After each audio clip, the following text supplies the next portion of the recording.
But I'm worried about their authenticity.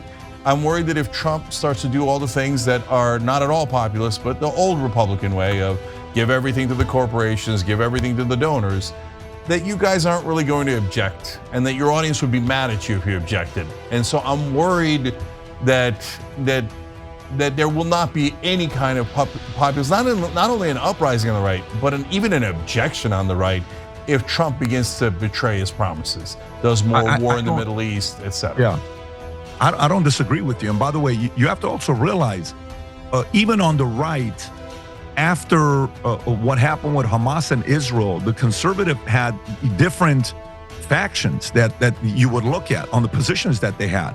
It's a miracle. Patrick Bet-David is the TDS whisperer, as he was able to talk about Donald Trump to Cenk Uygur and Ana Kasparian without Cenk Uygur throwing a huge tantrum. The Young Turks, like many people on the left, are trying to figure out why Donald Trump won the election, and so they asked Patrick Bet-David for his thoughts. Let's see what PBD has to say on the Young Turks. Elated over last night's results. Yes, thanks for having me on. Well, I'll start off. Tell me what you think Donald Trump did this time around to attract a higher percentage of American voters. I mean, he honestly blew Kamala Harris out. It was unexpected, but what do you think he did this time around that made all the difference? Well, I will tell you, I think Kamala is the worst candidate the left has had in a while. I think if there was a primary, she wouldn't have beaten Josh Shapiro. She wouldn't have beaten Pritzker, Newsom, maybe Whitmer at best, because that's just not her. I don't see her as a one. I see Whitmer as a one more than I see her as a one. So it was a terrible candidate. On the area of Trump, if you think about 2020, there is an element, you know how you create content? Both of you would know this. You've been doing this for a long time at the highest level. I remember about 6 years ago, I pull in Mario and I'm like, Mario, watch the YouTube channel, the last 100 videos that we have, see how many of them have gone over 100,000 views. And we first listed out how many videos we have produced over 1 million views, 100 views. So we had a lot of them. And I said, but let's look at the last 100 videos. And we looked at it. Only 2 or 3 videos were of 100,000 views. He says, Pat, I cannot believe we're out only 2 or 3. I said, why do you think that is? And he's giving me his ideas, trying to be nice to me. Like, well, I just think it is this. I said, it's not the thumbnail. I said, it's not the title. I said, it's not any of that stuff. It's the fact that I don't look like I'm enjoying creating content. And the audience can tell. Whenever you're miserable like this and you're not happy about what you're doing and you're bitter and upset, the audience walks. They want to watch somebody that enjoys what they're doing. President Trump in 2020 didn't seem happy. He wasn't in flow state. In 2016, he was. In 2024, I will tell you one of the interesting things that happened with him in this 2024 election, and specifically the last 5 months. I can't even say last year. I can't even say 8 months ago. It's specifically the last 5 months. He looked like he started having fun. And when he's having fun, he's talking, he's doing his trolling, he's, getting under people's skin, he's doing his thing, he's being Trump, he wins. That wasn't the case in 2024. I can give you a lot of other things, but the X factor for me is he looked like he was having fun in 2024. He didn't look like he was having fun in 2020. So, Patrick, there's folks on the left who think that people voted for Trump because, in my opinion, the hilarious lingo of some leftists, they centered their whiteness above anything else. So obviously, you guys disagree that it's about race, right, or gender. So what would you say your audience would say was the number one reason that they don't like the Democrats, they don't trust the Democrats, and they prefer Trump? Well, I mean, if you think about, for me, I'll speak for myself. I'm still a registered independent till today. It's been 15 years that I'm a registered independent. You can go online and find out what PBD is registered for. You'll see independent. And I voted Bill Clinton. And I think Bill Clinton was a good president. Just so you know, I thought when people talk about Bill Clinton, I thought he did a good job. I thought him being able to sit there and work with Newt Gingrich, making things work was exciting, was good. But at that time, I wasn't married. I didn't have kids. I'm 46 years old. Today, I got 4 kids. And I got to kind of sit there and think about who's better for my kids. I lived in California 24 years. I ran a business in California for 24 years. I left California because one day some local, assessor, tax assessor comes up and he says, "Hey, we heard your business has grown." I said, "Yes." "Well, you need to pay a local tax assessor tax of $69,000. I said, "What are you talking about?" He said, "Yeah, I need to pay." I said, "For what?" So, "Well, based on our estimation, this is how much you need to pay." Nothing audited, estimation. I go to the 7th floor, which was my accounting firm at the time. I said, "What is this all about?" He says, happens 1 out of 20 business owners, but if they come to you, you got to pay for it. I said, "What are you talking about?" $69,000. He says, "Yes." I said, "What counties or cities in LA do I not have to pay a assessor tax?" And I don't remember at that time, I thought he said Victorville, Burbank, Glendale, Santa Monica, couple of these cities. I said, "I'm going to move to Glendale." So I moved my headquarters to Glendale because I want to be in a place that I can reinvest that money into the business. Eventually, I left California because I didn't think California was a pro-business state. Hence, today, after COVID, 2 states in America lost $1 trillion of assets under management, New York and California. Bad policies push business owners like me, like Musk, like many others out. Now I go to Texas. I live in Texas for 5 years, Dallas, Texas, fell in love with Texas. But I wanted the best of both worlds. I wanted California and I wanted Texas. California and Texas had a baby. It's Florida. I moved to Florida. Being in Florida, I like DeSantis that he protects my kids. Even in Texas one night, when my first 2 kids are fully vaccinated. The 3rd kid, fewer. The 4th kid, we wanted the options on what to do and what not to do. You know, in Texas, there is no religious exemption. In Florida, there is. So for me at this phase of my life, when me and my wife are getting smarter, educated, we're making decisions on clear philosophies on how we want to raise our family, probably one of the main things that Trump appealed to family people like me, it sounded sane. Some of the stuff the left was saying made no sense to me. What are we talking about on what some of the messages that were given? I understand the pro-abortion, the pro-life debate, no problem. I actually understand that argument on how it can be made on both sides. I'm a Christian myself. My position is pretty clear where I'm going to be at, but I can fully understand that being a debate to be talking about. So, they went a little bit too much. By the way, Joe Biden was a moderate Democrat. I know a lot of people on the right are going to be upset with me. How could you say he was a moderate Democrat and all? He was a moderate, but he was forced to act like he was a progressive.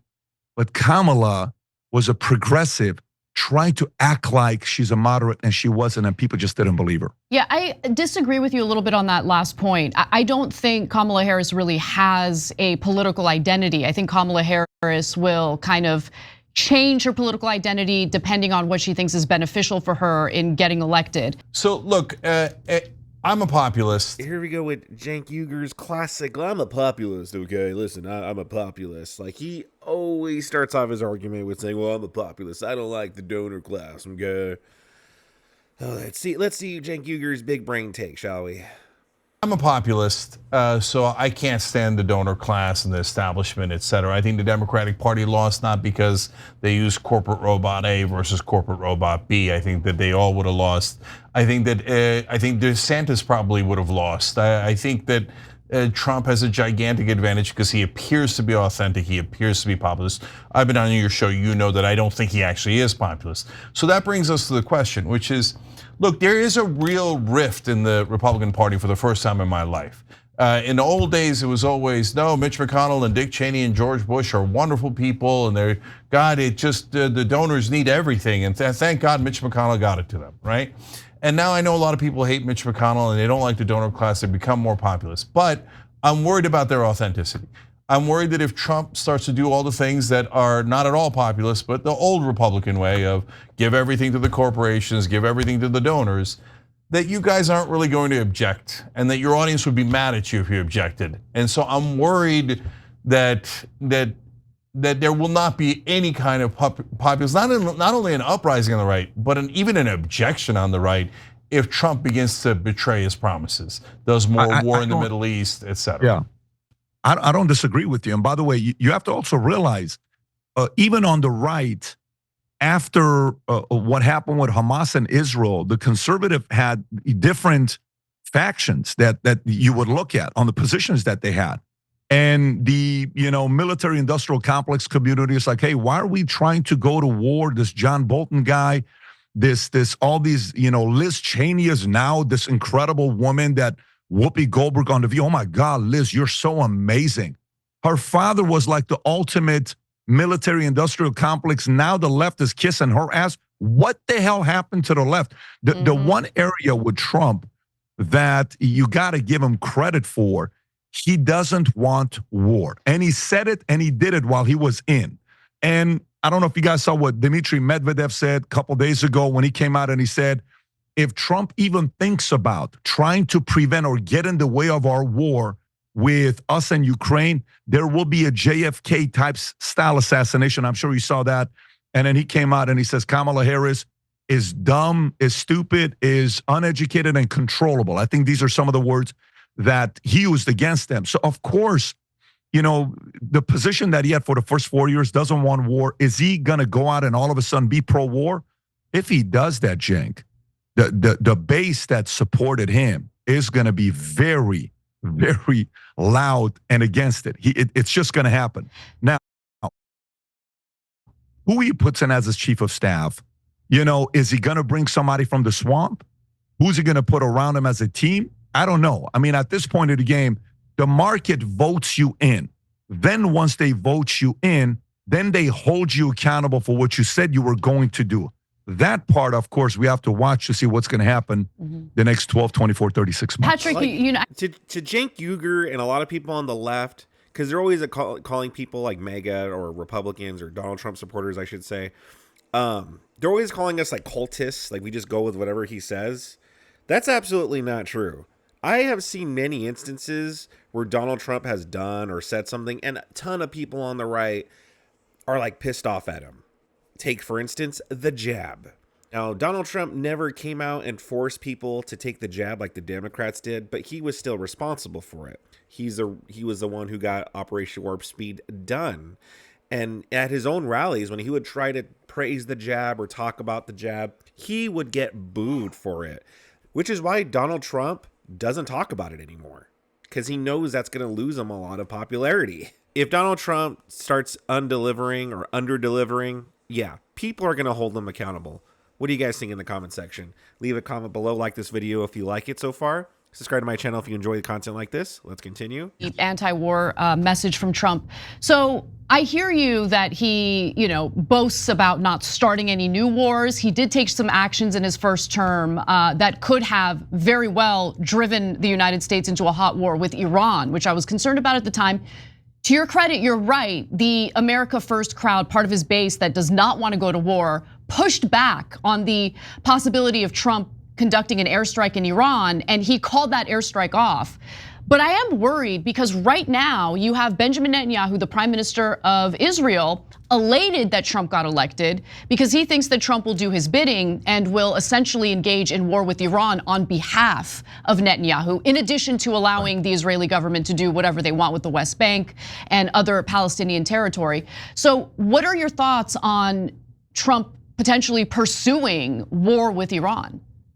Yeah, so that's such a great question. So the other day I had Crown Prince Reza Pahlavi here, right? So when he's here, we're having a conversation together. One of the things I played is I played the clip of me asking President Trump when he was on the podcast saying, hey, Iran, the last time you put sanctions, there was so much pressure that Iran almost fell, okay?